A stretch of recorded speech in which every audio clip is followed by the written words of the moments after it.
All right, so good day to everyone. This is again Sir Josh Gabriel Casa, your TLE teacher. Welcome to E. Rodriguez Junior High School and welcome to my classroom. So for today's topic, guys, we're going to talk about baking tools and equipment. So baking tools and equipment are necessary for preparing baked products. They may be grouped according to their uses, namely measuring, cutting, mixing, preparatory, and auxiliary tools and equipment.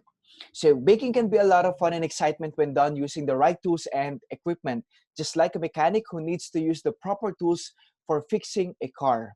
So if you're just getting into the baking scenes, please check the list of these tools in your kitchen. If they're available, then let us start understanding the terminologies related to bread and pastry. So napaka-importante nito guys, itong tools and equipment natin dahil ito yung magsisilbing pundasyon ng ating mas malawak pang pag-uusapan patungkol sa bread and pastry. So by the way guys, let us first define what is bakery, baking tools, and what is baking equipment. So bakery, it is the industry that produces baked products or baked goods, which includes breads, buns, rolls, biscuits, and loaf breads like bread. There are specialty stores that produces special breads and pastries like cakes, pies, muffins, and others that can be considered as dessert. So kung natatakam ka sa mga ganitong uh, bread and cakes na narinig natin. So lahat ng mouthwatering products na ito ay nagiging posibleng magawa with the use of appropriate baking tools and equipment and even the supplies that we have. So baking tools are handheld instruments that aid a baker in accomplishing his or her task. Some may be electrically powered to speed up work. So ayun po yung a definition natin ng baking tools. So baking equipment naman guys includes electrical appliances used in baking such as ovens, microwave ovens, and some use of gas as a source of power. All right? So start na tayo guys in knowing our baking tools and equipment. All right. So it is according guys with according to their uses. So, kinategorize na po natin siya, guys. So, we have our preparatory tools, we have our measuring tools, we have our cutting tools, we have our mixing tools, and we have our baking equipment. So, let's begin with preparatory tools. Ibig sabihin, guys, itong mga tools na babanggitin natin in preparatory tools, those are the tools that we may use in preparing for our baked products. All right, guys? So, number one, we have flour sifter. 2, we have grater. 3, pastry brush. We have spatula. We have rolling pin. We have pastry cloth. We have pastry tip. And last but not the least, we have our utility tray. Okay, so let's start with flour sifter. So flour sifter is used for sifting flour. Okay, medyo nagka-problema lang po tayo dito sa ano. Putol-putol po yung ating words.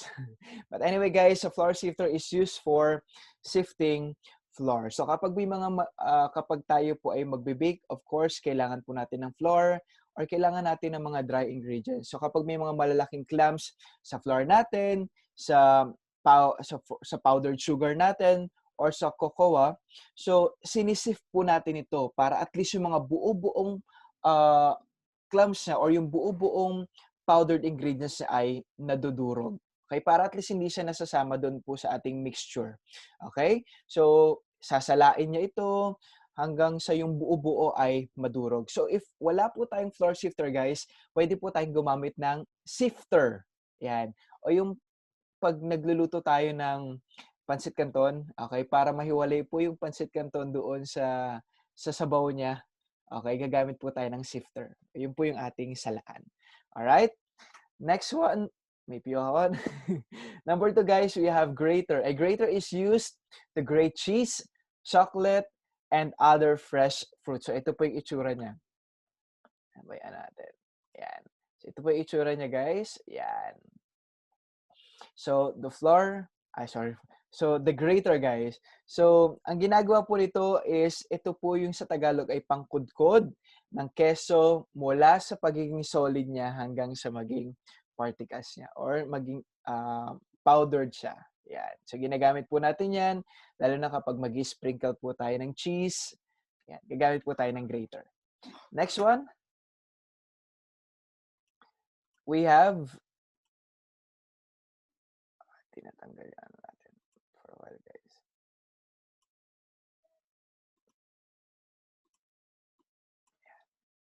So next one, guys, we have pastry brush. Pastry brush is used in greasing pans or surface of pastries and bread. So, ito po yung ating brush. Akala natin pang pintura, pero ginagamit din po siya for baking. So, usually ginagamit po ito for applying glaze sa ating pong tinapay. So, ginagamit po din ang brush para sa pag-apply po ng butter or ng margarine upang hindi magdikit ang mixture sa ating pan. Okay? Kasi madikit po yun. So, para hindi siya magdikit, gagamit po tayo nito. Next one. We have spatula. Yan. So spatula comes in different sizes. A small spatula is used to remove muffins and mold cookies from pans, which is 5 to 6 inches in length. It is also used for icing or frosting cakes. Available blade is used for various purposes. So it is used kapag tayo po'y magde-decorate na ating cakes, magfo-frosting tayo, or sa paglalagay po ng filling. Ayan. So, it is usually ginagamit din po ito to flatten yung ating pong mga cakes. Yan, kapag maglalagay tayo ng icing, ng frosting, or magle-layering po tayo ng ating cake. So, meron po tayong mga iba't ibang uri. Itong nakikita po natin sa picture, guys, ang tawag po dito ay offset spatula. Ibig sabihin, meron siyang pa-curve. Yan, may pa-curve po siya. Pero yung isa naman, guys, yung flat lang po, ang tawag po doon ay straighten spatula. Yan. Next, guys. Next one. We have rolling pin. Very common po ito na nakikita natin sa mga logo ng mga bake shop, yung rolling pin. Yan. So, rolling pin is used to flatten the dough. Flatten or roll dough. So, ginagamit po ito para ma-flatten po yung ating mga dough. Of course, para mawala po yung mga buo-buo, para ma-mix po siya totally. Okay? So, next one. Alam naman po natin kung paano siya gamitin. To roll the dough. Next one, guys, we have pastry cloth. Yan.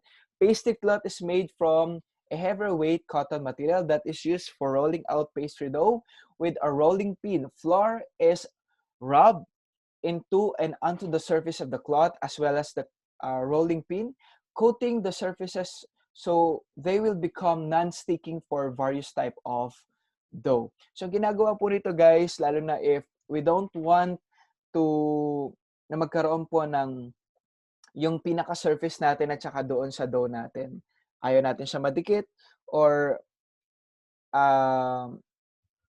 ginagamit po ito by means of applying flour dahil alam naman po natin ang dough ay sticky siya. So para hindi siya mag-stick, guys, doon sa ating mga dough, gagamit po tayo ng flour together with our pastry cloth. Okay? So doon po natin siya, pwede natin siyang ilagay doon. And pwede din tayo mag-roll pin, gumamit ng rolling pin to flat the dough. Doon din po mismo sa pastry cloth. So ano po ibig sabihin ng pastry cloth?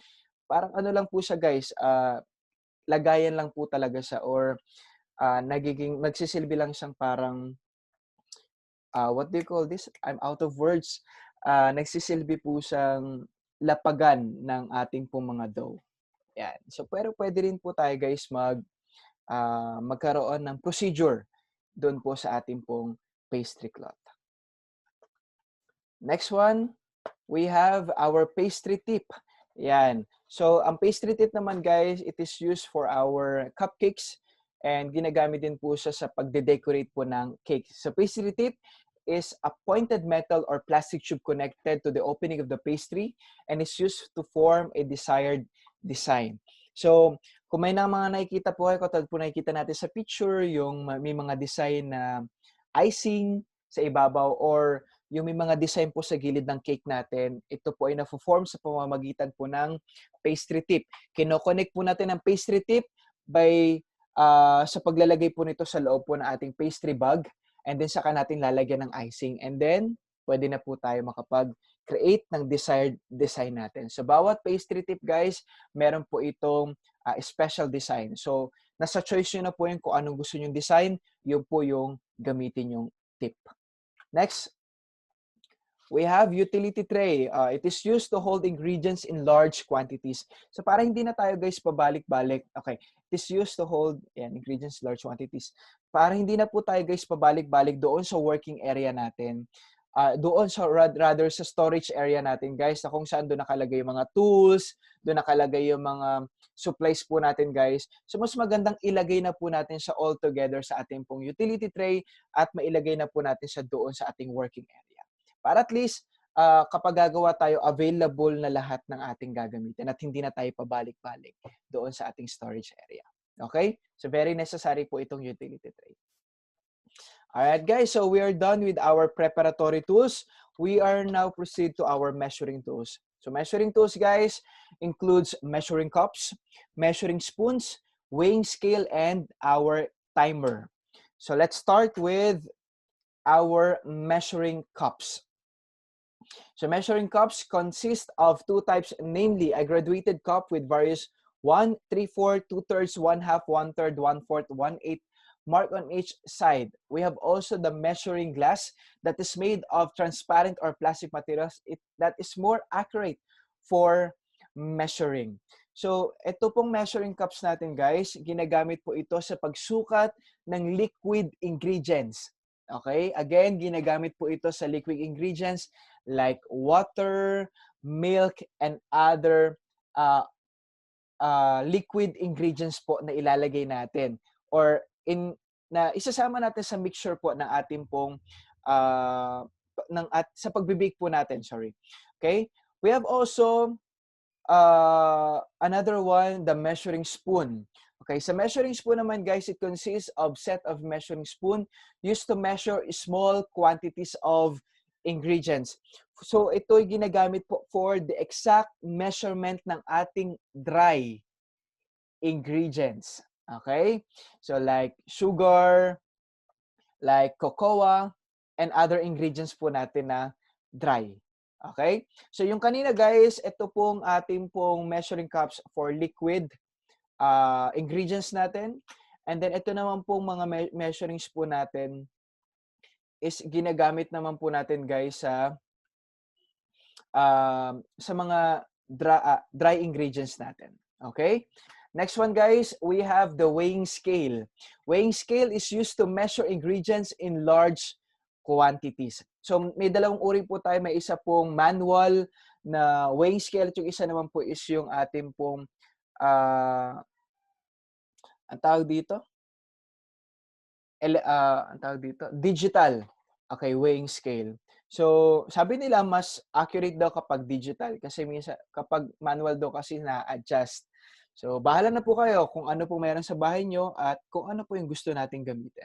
So, ginagamit po itong weighing scale natin lalong-lalo na kapag doon sa mga ingredients na nakalagay wala pong cup na measurement at ang mga nakalagay po doon is kilogram, grams, pounds. So, gagamit talaga tayo ng weighing scale natin to exact weight measurement ng ating mga ingredients. Sa ganun, hindi po susobra at hindi po magkukulang.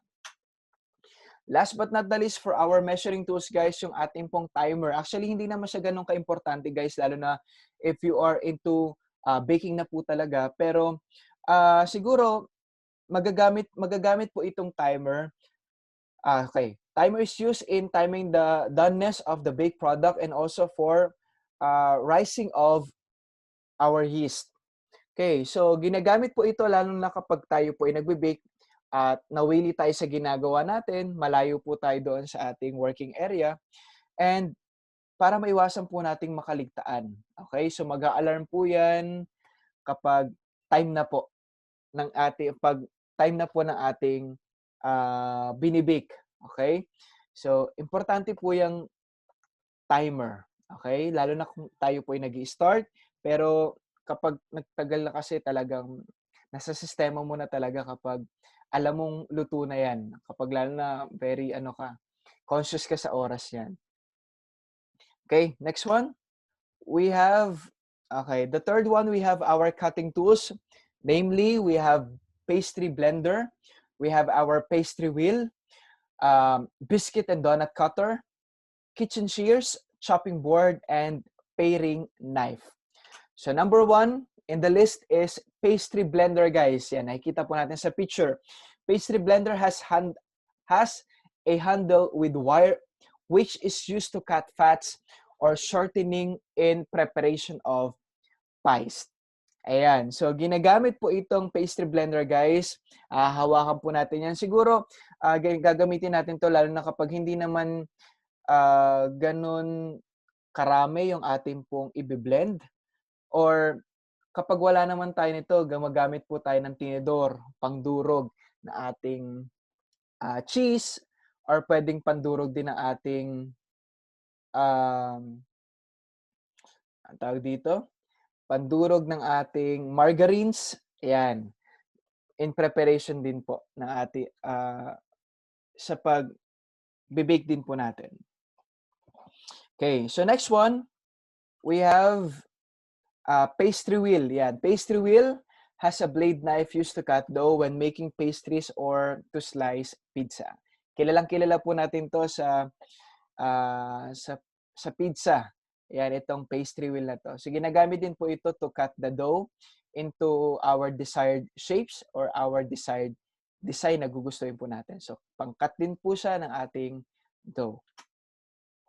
We have also biscuit and donut cutter. Biscuit and donut cutter is used to cut and shape biscuit or donut. So, ito po ay panghulma lang. Panghulma lang po na ating biscuit or panghulma din po na ating donut. So, ito po yan. Ayan. So, we have also our kitchen shears. It is a specially designed pie. Sturdy scissors for the kitchen activities. It is also used for snipping herbs and for picking holes on pie, crust, etc. So, ginagamit po itong kitchen shears, of course, pang-kitchen lang po siya. Hindi po siya pwedeng pang-buhok.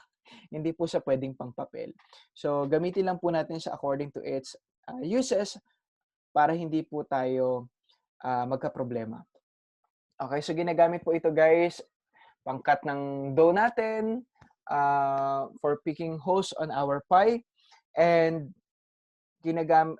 anything po na pwede natin paggamitan, pwede natin siyang pwede tayong gumupit sa mga ingredients natin na kakailanganin po, or other things na dapat nating paggamitan pa. Okay. Next one, we have a chopping board. Chopping board are durable boards that serve as base while cutting ingredients. The kitchen cutting board is commonly used in preparing food. Ayan, guys. So, ginagamit po ito. Alam naman na po siguro natin, guys, kung paano siya gamitin. So, if we want to cut some ingredients, guys, yan, kakailanganin po natin ng knife, of course, and then with the use of chopping board as our base sa pagkakat po ng ating ingredients. Next one, we have paring knife. Paring knife is used to pare or cut fruits and vegetables into different size. So, ginagamit po natin to lalo na kapag tayo po yung magkakat ng chocolate bar, and ng butter. Alright, so let's proceed now to our mixing tools. Namely, we have mixing bowl. We have also our wooden spoon, rubber scraper, and electric and hand mixer. So first one, we have mixing bowl, comes in graduated size and has sloping side used for mixing ingredients. So pwede po itong stainless, pwede po itong plastic, or pwede rin po itong glass. So ginagamit po siya pang mix ng ating mga ingredients na gagamitin for baking. Next one, we have our wooden spoon. Wooden spoon is also called a mixing spoon, which comes in a various size, suitable for different types of mixing. So ginagamit po ito para mas stable yung ating pong pagmimix. Okay? Wooden spoon. Next one, guys, we have rubber scraper. Rubber scraper is used to remove bits of food inside of the bowl. So ginagamit po ito para masimot yung nasa bowl. So, lalo na kapag nagmi-mix tayo guys, so para masimot natin lahat na nandoon sa mixing bowl, gagamit po tayo ng rubber scraper. Okay? So pwede din itong gamitin pang mix kapag magbe-bake tayo ng cookies or ng brownies. Ayan.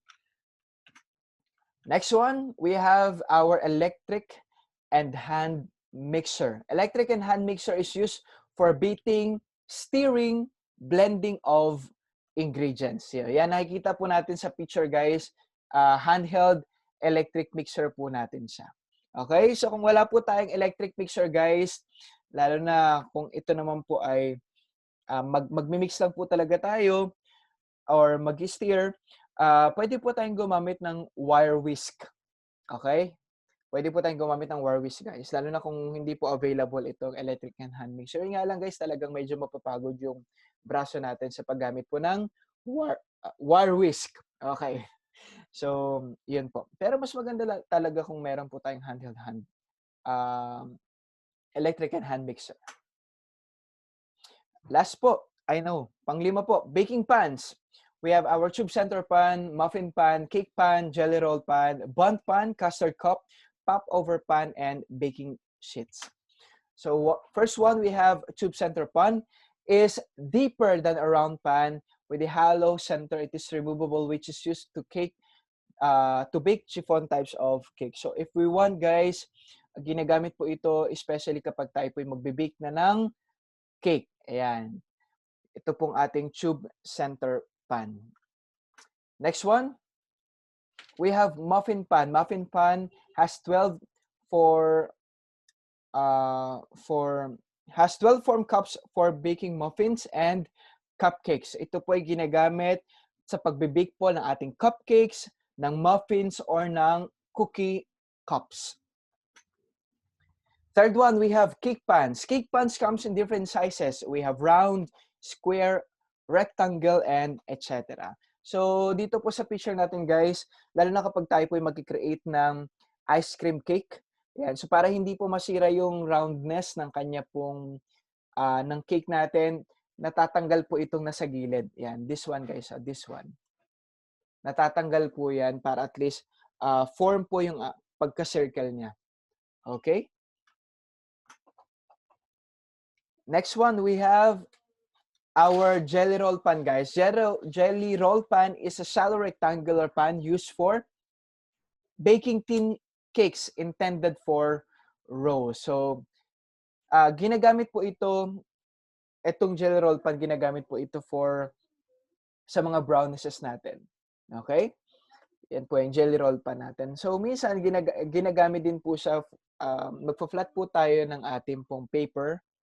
A-applyan po natin siya ng oil or a-applyan po natin siya ng margarine para hindi po magdikit yung ating pong dough doon po sa ating pong pan. Ayan. So, pag na-bake po yan, saka po natin sa iro-roll. Ayan. So, kaya sa tinag na jelly roll pan. Next one, we have bun pan. Bun pan is round pan with scallop side used for baking elegant and special cakes. So, katulad din po ito ng tube center pan, pero ito guys is meron po siyang decoration sa gilid. Yan, katulad po nakikita natin sa picture. Yan, we have also what we call the custard cup. Custard cup is made for porcelain or glass that is used for baking individual custard. So, basically, ginagamit po ito for baking custard cake. Next one, we have pop-over pans. Pop-over pans are used for cooking pop-over. So, yun lang po yun. Ginagamit siya for cooking pop-over natin. Ito po yung pop-over. Yan. Sarap. And last but not the least, for our number 5 pans is the baking sheets. So, baking sheets is a flat piece of metal on which biscuits and other breads are placed and baked. So, katulad po nakikita natin sa picture sa baba. So, ginagamit po siya sa paglalagay po ng ating po mga biscuits or ng ating mga cookies. All right, so we are down to our last. We have our baking equipment. So we have convection oven, rotary oven, a several deck or stock microwave oven, bread toaster, double broiler, and Dutch oven. So convection oven contains fans that circulates the air and distribute the heat rapidly. Ito po yung picture niya. Yan, that's convection oven po. Next one, we have our rotary oven. In an oven comprising one or more horizontal circular tables on a vertical axis that turns so that the work can be introduced at one radial position and removed at another after heat and rotation have complete the process. So that is rotary oven po. Third one, we have several deck or stack oven may be stuck on top of one another. So usually ito po yung nakikita natin kapag magbibake ng pandesal, yan, and other bread po natin. Fourth one, we have microwave oven. Ito po yung nakikita na natin sa ating mga tahanan. Pwede natin itong gamitin, guys. Used for microwaves to cook or heat food. An oven that utilizes electromagnetic energy below the magnetic spectrum. Bread toaster, it is an electrical device for making toast. Bread toaster. Yeah, next one, we have double broiler. It's a saucepan with detachable upper compartment heated by boiling water in the lower one. Double broiler po yan. And last but not the least, we have Dutch oven. Dutch oven is a thick-walled cooking pot with a tight fitting lid. It is called as casserole dishes. So, ginagamit na po ito sa ating mga tahanan, guys. So, lahat po na nabanggit natin for today, guys, is mga basic tools and equipment na pwede po natin magamit sa pagbibake. So, if dinidesire po talaga natin na mag-bake very soon at talagang gusto nating mag-start ng business, so pwede po natin gamitin itong mga tools and equipment na nabanggit po natin. Okay, yung iba guys, hindi naman na kailangan. Pero if you have those things po, mga basic or common tools and equipment natin, much better po. Para at least magamit po natin at makapag-bake po tayo ng maayos. Again guys, this tools and equipment, nagiging partner po natin siya para sa success na ating pong business very soon. Okay? So thank you so much guys. Hope you learned something sa ating pong topic ngayong araw. Ingat po tayo lagi guys and God bless us all.